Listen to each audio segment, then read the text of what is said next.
xumuratamuu qaba. Jaarraa 21 kana keessatti gatteettee wajji mari'attee waliin itti fufuu fi waldiisullee osoo dandeettu reebicha namarraan qaqqabsiisuun rabbi biratti illee nama biratti illee hin jaalatu. Siigalee warri har'a gadi bahee akkanatti tumee akkanatti ija balleessee jedhaa ture suni namoota dhugaa intala teennaa taama lubbuun dhabnee barbaaduuf osoo hin taane nama kana jiraachuma isaatu seenaa godhanii dirree artii fi laphee Oromoo keessaa illee isa baasuu barbaadani. Siigalee miti amma homa lama yookaan waan sadii ta'uu danda'a meebi yookaan uf darbite yookaan hin darbe yookaan kallattii biraatiin lubbuun keessaa bahamee achi kaa'amee kana sadiintu miidiyaarra deemaa jira. Siigalee miti garuu kahoota isiin lubbuun jirtu wal reebaa turanii fi har'arra dhaabattee isatu ajjeesee fi isa ajjeesaani waliin fakkaatu walis gituu hin danda'u. Waan hoota kalee lubbuun jiru inni tumeef har'a erga isiin lubbuu isii baate lubbuu bahuu isiitiif sababa ta'ame jedhanii deebii ta'uu hin danda'u. Kanaafi ani gabaabumatti Andu'aalam nama fayyaa qabuu qofa osoo hin taane nama yeroorraa yerootti uf wayyeessaa uf guddisaa artii Oromollee guddisaa nama dhufe. Nama ammayyuu luka lamaan gadi hin dhaabatin isii galee bakka boonaallee ga'uuf namallee tumuuf namallee reebuuf innuu sadarkaa sanarra hin geenne dandeettii isaattu saffisaan bakka kanaan isa gahe. Kanaafi namni sammuu qabu namni mataan isaa yaadu bal'isee ilmoo namaa miti adurrellee hin ajjeesu waan hin hubadhuuf namni kun akkasiin godha jedhee hin yaadu. Garuu immoo meebii sababa ta'uu danda'a. Sababa akkamitti? Homa namni fixee oovarii ka'umsi kiyyas jireenyi kiyyas galmi kiyyas si jedhee si abdatee taa'u tokko xiqqashuma waan xiinsammuu isii tuqatiin raawwatta taanaan carraan namoonni tarkaanfii ofirra fudhachuu hedduudha. Siigalee miti akka gaddaatti lapheen nu cabe haa darbamtullee ofillee haa darbitu.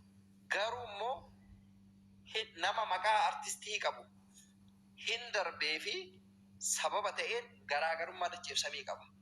Daawwatte miti? Kanaaf abiibi kiyya namni fayyaa qabu ilmoo namaa miti. Bifa hin taaneen beeladallee bifa suukanneessaa ta'een obboleessa barammaa amantii musliimaatti yoo argitee jiraatte ilmoo namaa miti. Horii gurraatee nyaattu iyyuu gurraasaa tolcheedhaan bara akka daftee lubbuun keessaa baatu.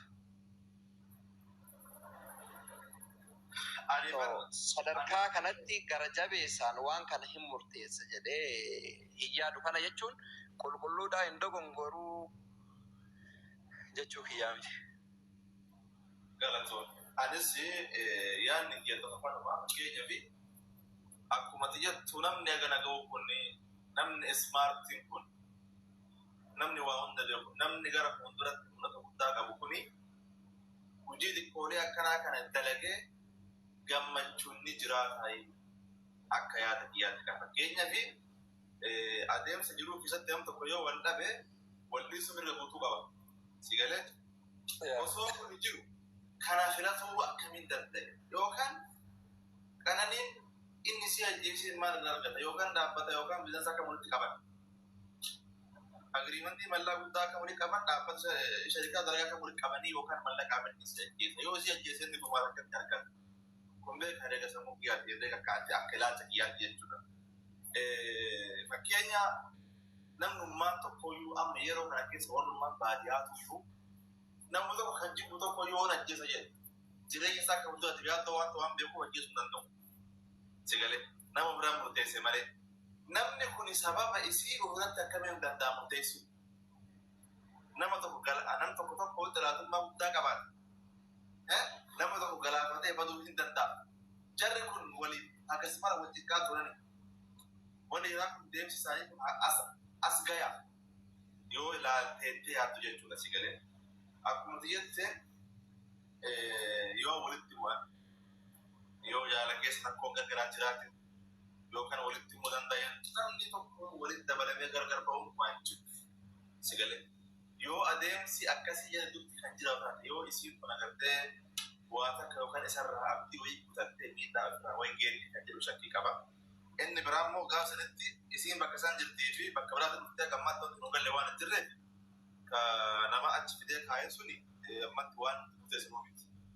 Siigalee kanaaf anillee akka ilaalcha kiyyaatti biyaansi namni asirratti nama hin ajjeesi maalii godhe jiru kanaa miti yoo xiqqaate jedhe nama wal jaalataa ture sigalee wal jaalachaa nama ture nama galata guddaa walii oole nama isteejii yookaan iskaalaati keessatti bakka namoonni guddaan taa'utti namni kun nama isii galateeffaa ture jechuudha sigalee namni sababa naa ta'e waan kanaa ga'e kananiif nama akka jiraa ture namni kun kana hunda wallaalee dhiisuu osoo danda'u waan wayii keessa galee keessa Allahu a'lam ilaalcha kiyyaa beekamu mudate ilaalcha kiyyaa fi wal fakkaatamummaa namoota warra isatu ajjeesanii fi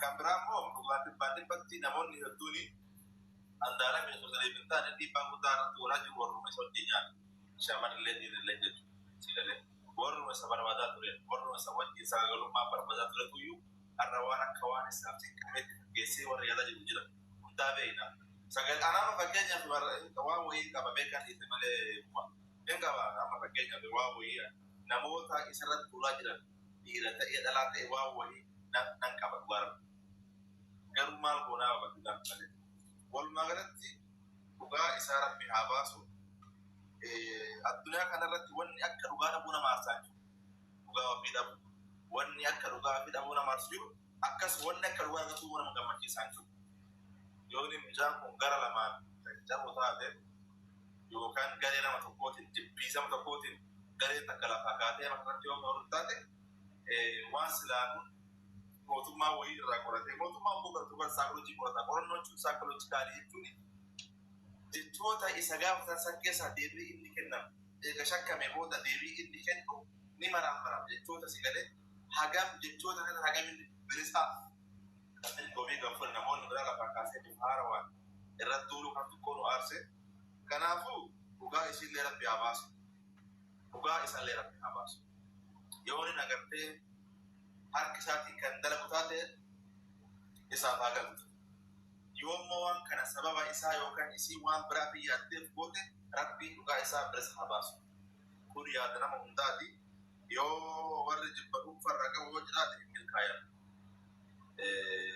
wanta addalaaf ta'u akkuma seeratti uma seerri godhe uma sirni godhe uma heeris godhe ta'a malee akka nuti barbaanne yookaan akka nu dhuunfaa barbaachuu danda'u maaliifuu biyyattiin seera qabdi seera biyyattiin haga danda'e hordofame waan ta'eef warroonni isirratti yookaan qindeessee waan biraa yaalaa jiru suni dhimma biraa keessaa'uu warroota amma naftanyoonni qananii kanaan isaa taatee